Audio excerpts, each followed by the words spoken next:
আসসালামু আলাইকুম রহমতুল্লাহি ওবরকাতুহ। সম্মানিত দর্শক, অতি সম্প্রতি মালয়েশিয়াতে বেশ কয়েকজন বাংলাদেশিকে গ্রেপ্তার করা হয়েছে। মালয়েশিয়ার যিনি পুলিশ প্রধান, তিনি আন্তর্জাতিক গণমাধ্যমে যে সাক্ষাৎকার দিয়েছেন, তা বাংলাদেশের জন্য ১০ নম্বর মহাবিপদ সংকেত। তিনি যেটি বলেছেন, সেটি হলো এই সকল যাদেরকে গ্রেপ্তার করা হয়েছে বাংলাদেশি, তারা জঙ্গি তৎপরতার সাথে জড়িত এবং সেটা যেন-তেন জঙ্গি নয়। সেই জঙ্গি তৎপরতার মধ্যে তারা বলার চেষ্টা করেছেন যে নিষিদ্ধ আন্তর্জাতিক সংগঠন আইএস। তো সেই আইএসের কর্মকাণ্ডের সঙ্গে এরা জড়িত। তো এই ঘটনার যেটা মালয়েশিয়ান পুলিশ বলার চেষ্টা করেছেন যে তাদের কাছে যে তথ্যপত্র তারা হলো যে মালয়েশিয়াতে তারা টাকা সংগ্রহ করে, তাদের তৎপরতা তারা চালায় এবং সেই টাকা তারা বাংলাদেশে প্রেরণ করে এবং এদের আন্তর্জাতিক একটা নেটওয়ার্ক রয়েছে। মালয়েশিয়ান সরকারের যে এই ঘটনার সঙ্গে নিঃসন্দেহে পেন্টাগন জড়িত। স্কটল্যান্ড ইয়ার্ড মানে বিশ্বের যে আ পুলিশের যে যাকে বলা হয় ইন্টারপোল, তার সঙ্গে আ ইংল্যান্ডের যে পুলিশের হেডকোয়ার্টার তারা জড়িত। এবং জঙ্গিবাদকে ম্যাটেরিয়ালাইজ করে আ পৃথিবীর যে সকল দেশ এবং রাষ্ট্রকে টার্গেট করে যে সকল দুর্ঘটনা অতীতে ঘটানো হয়েছে তারই একটা প্রাথমিক যাকে বলা হয় মহড়া এই মালয়েশিয়াতে শুরু হয়ে গেল, যা কিনা আমাদের এই দেশটির জন্য আগামীতে ভয়াবহ বিপদ ডেকে নিয়ে আসবে এবং যে বিপদগুলো ডেকে নিয়ে আসতে পারে সেগুলো নিয়ে খুবই খোলামেলাভাবে আমি আলোচনা করব। আপনারা যারা মালয়েশিয়াতে থাকেন তারা সবাই জানেন যে সেখানে আওয়ামী লীগের যত লোক থাকে তার সাথে বিএনপির লোক বেশি, আর বিএনপির যত লোক থাকে তার সাথে জামাতের লোক সেখানে বেশি। তো জামাত মূলত আমি ব্যক্তিগতভাবে জামাতকে যতটা জানি এরা জঙ্গিবাদের সাথে জড়িত নয়। তারা প্রথাগত রাজনীতি করতে চায়। রাষ্ট্র ক্ষমতা তারা পেতে চায়, যেতে চায় এবং প্রচলিত রাজনীতির সঙ্গে ইসলামের একটা সম্মিলন ঘটিয়ে তারা একটি রাষ্ট্র ব্যবস্থা কায়েম করতে চায়। এজন্য তারা যে টাকা কালেকশন করে, ফান্ড কালেকশন করে, সেই ফান্ডের একটা বিরাট অংশ মালয়েশিয়া থেকে আসে। ফান্ডের একটা বিরাট অংশ মধ্যপ্রাচ্যের প্রায় সব দেশ থেকে আসে, এমনকি ইউরোপ, আমেরিকা থেকে আসে। লন্ডনে তাদের একটা বিরাট এস্টাবলিশমেন্ট রয়েছে। আজকে নয়, সেই ৮০-র দশক থেকে ৮১-৮২ সন থেকে ইস্ট লন্ডন কেন্দ্রিক কিংবা ইস্ট লন্ডন মসজিদ কেন্দ্রিক তাদের অনেকগুলো সংগঠন রয়েছে। তো সেই সংগঠনের ভিত্তিতে ইউরোপ এবং আমেরিকাতে বা আমেরিকার যে নিউ ইয়র্ক সিটিতে জ্যামাইকা এই সকল এলাকাতে, মিশিগানে, ফ্লোরিডাতে জামাতের বিশাল বড় সংগঠন রয়েছে।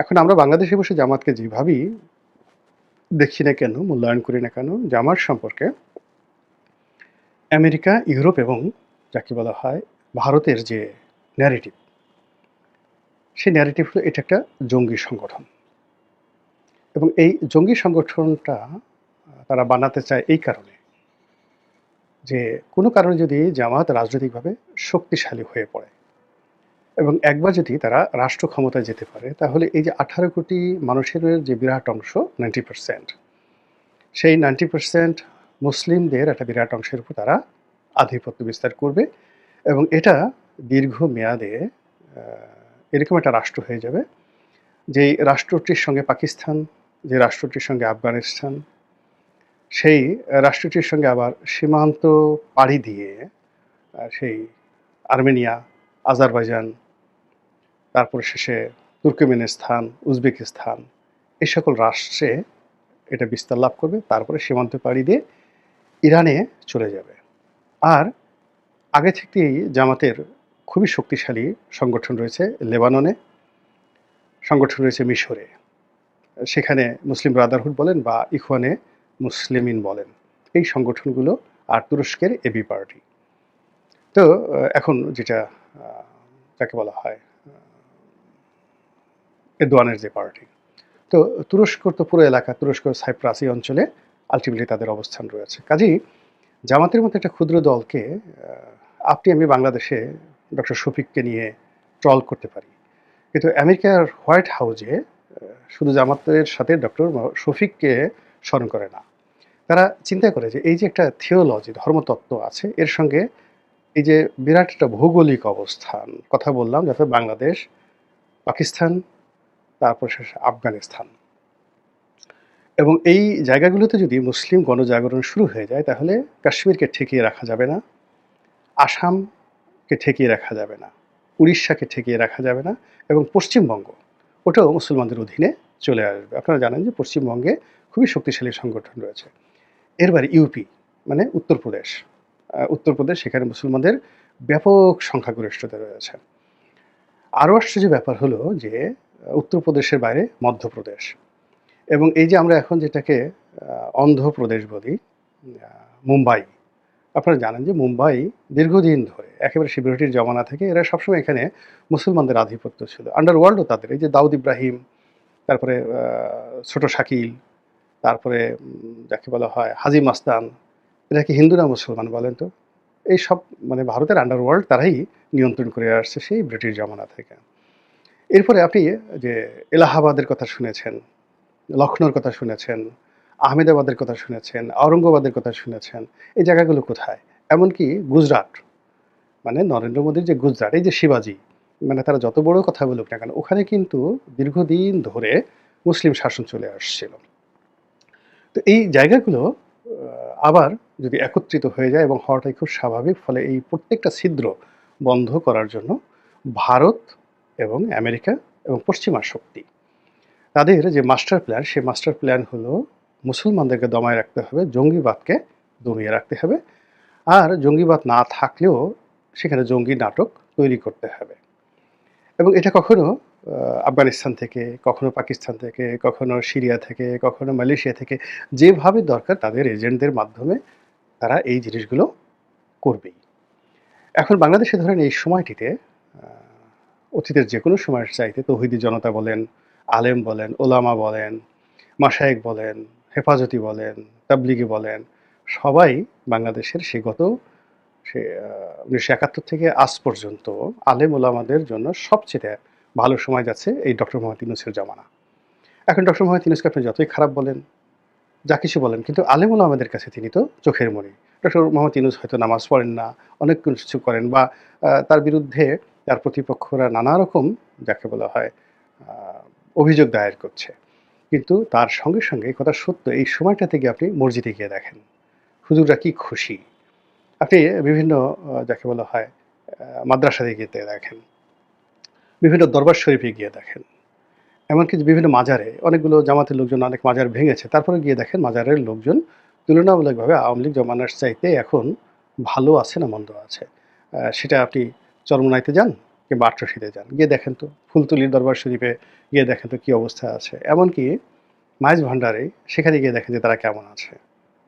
এই যে বাংলাদেশের যে ইসলামাইজেশনটা গত 10 মাসে যেভাবে মাথাচাড়া দিয়ে উঠেছে এবং যেভাবে তারা উদ্বেলিত হচ্ছে, এটাকে আন্তর্জাতিকভাবে মোকাবেলা করার জন্য একটার পর একটা চক্রান্ত চলছে এবং চলবে। আফগানিস্তানকে নিয়ে চক্রান্ত আগেও চলেছে, এখনো চলছে। আবার পাকিস্তানকে নিয়ে সেই যে চক্রান্ত সে প্রথম থেকে ব্রিটিশ জমানা থেকে চলছে। সেই যখন ভারত ভাগ হবে তখন থেকে চলছে। তো যাই হোক, এখন এই যে মালয়েশিয়াতে যে জঙ্গি ধরা পড়ল, তারা টাকা পাঠাচ্ছে। এখন তারা আইএস এর সাথে কিভাবে জড়িত হবে আমি এটা বুঝি না। এর কারণ হলো আইএস বা আল কায়দা, ইভেন তালেবান, এসব তো আমেরিকার তৈরি। আমেরিকা টাকা দিয়ে, অস্ত্র দিয়ে তাদেরকে তৈরি করেছে। রাশিয়াকে পরাস্ত করার জন্য তালেবানদের প্রশিক্ষণ দেওয়া, তাদেরকে অর্থ দেওয়া, মানে আজ ইউক্রেনকে যেভাবে আমেরিকা সহযোগিতা করছে, একই সহযোগিতা তারা কিন্তু তালেবানদেরকে করেছে। পুরো সেই যে নজিবুল্লাহর যে জমানাটাতে ছিল, যখন রাশিয়া এইটাকে ইনভাইট করেছিল, অধিকার করেছিল আফগানিস্তান, পুরো সময়টা আমেরিকা এখানে not billion, trillion trillion dollar তারা করে মানে ব্যয় করেছে এবং তাদের অনেকগুলো সংগঠন তারা তৈরি করেছিল। সেই যাকে বলা হয় তালেবান, আল কায়দা থেকে শুরু করে অন্তত 20 থেকে 25টি শক্তিশালী সংগঠন তারা তৈরি করেছিল এবং তারা ডিভাইড অ্যান্ড পলিসি রুল সেখানে তারা করেছিল, যেন ওরা নিজেরা যুদ্ধ করে মরে, এবং ঘটনা তাই হয়েছে। যুদ্ধে প্রায় সবাই ২০ থেকে ২৫টি আমেরিকান যারা গ্রুপ অস্ত্রশস্ত্র নিয়েছিল, এর মধ্যে পানশিরের যে টাইগার হিসেবে পরিচিত বা বাঘ হিসেবে পরিচিত মাসুদ, তিনিও কিন্তু মারা গেছেন আর কি। তো গুলবুদ্দিন হেকমতিয়ারের নাম শুনেছেন, তিনিও মারা গেছেন। তো এরকম সবাই শেষ হয়েছে, এবং সর্বশেষ তাদের যে দুটো শক্তিশালী উইংস, একটা হলো তালেবান আর একটা হলো আল কায়দা, তারা টিকে গেছে। এখন তালেবান এবং আল কায়দা টিকে গেছে, কিন্তু তারা হামিদ কারজাইয়ের মতো আমেরিকার কথা শুনছিল না, বা শোনা তাদের সম্ভব ছিল না। তখন আবার তাদেরকে মারার জন্য পারভেজ মোশাররফকে নির্দেশ দেওয়া হলো। পারভেজ মোশাররফ মানলেন না, নরেন্দ্র মোদী এগিয়ে এলেন। এই একটা নতুন ইতিহাস তৈরি হলো। এরপরে ঘটনা আমরা সবাই জানি মোরাললেস, যে সেখানে কি করে সেই মোল্লা ওমরকে মারা হলো, তালিবান সরকারকে উচ্ছেদ করা হলো, সেখানে যুদ্ধ হলো, কিন্তু তারপর আবার পালিয়ে গেল, আবার এখন পর্যন্ত সেই জিনিসগুলো চালিয়ে যাচ্ছে। তো এই যে পশ্চিমা রাষ্ট্রশক্তির যে ইসলাম ফোবিয়া, ইসলাম ভীতি, এর কারণ হলো ইসলাম সারা দুনিয়া, অলমোস্ট ১,০০০ বছর সারা দুনিয়া তারা শাসন করেছে অত্যন্ত দৃঢ়তার সাথে। তো সেই ভয় তাদেরকে এখনও তাড়া করছে। ২০০ বছর, ৩০০ বছর কন্টিনিউয়াসলি যাকে বলে ক্রুসেডের নামে তারা মধ্যপ্রাচ্য তছনছ করার চেষ্টা করছে, কিচ্ছু করতে পারেনি। আবার এখন দেখেন ইসরায়েলের মাধ্যমে তারা এত চেষ্টা করছে সেই প্রথম মহাযুদ্ধের পর থেকে, কিন্তু মুসলমানদের যে ঐক্য সেটা কিন্তু তারা নষ্ট করতে পারছে না। তো তাদের যে ভয়, যে মধ্যপ্রাচ্যে তারা মোটামুটি ফেল করেছে, একদম শতভাগ ফেল করেছে। তো সেখানে মুসলিম জাগরণ নতুন করে এসছে। এখন পাক ভারত উপমহাদেশে ৩ টি বৃহৎ শক্তি এই মুহূর্তে। সেই শক্তিটা হলো পাকিস্তানের একটা শক্তি, আফগানিস্তানের একটা শক্তি, বাংলাদেশের একটা শক্তি অ্যাজ এ স্টেট হিসেবে। আর ভারতের বাংলাদেশের চেয়ে মুসলমানের সংখ্যা বেশি, অর্থাৎ প্রায় ৩০ কোটি মুসলমান ভারতে, কিন্তু সেটা বিচ্ছিন্ন। তো বাংলাদেশে যদি জামাতের মতো একটা শক্তিশালী দল বা ইসলামী দলগুলো ঐক্যবদ্ধ হয়ে এখানে রাষ্ট্র ক্ষমতা এসে যায়, তাহলে ভারতের যে ৩০ কোটি মুসলমান তাদের মধ্যে একটা জাগরণ তৈরি হয়ে যাবে, এবং এটা ভারতের জন্য, আমেরিকার জন্য একটা বিরাট হুমকির স্বরূপ, এবং ডলারের ১২টা বেজে যাবে।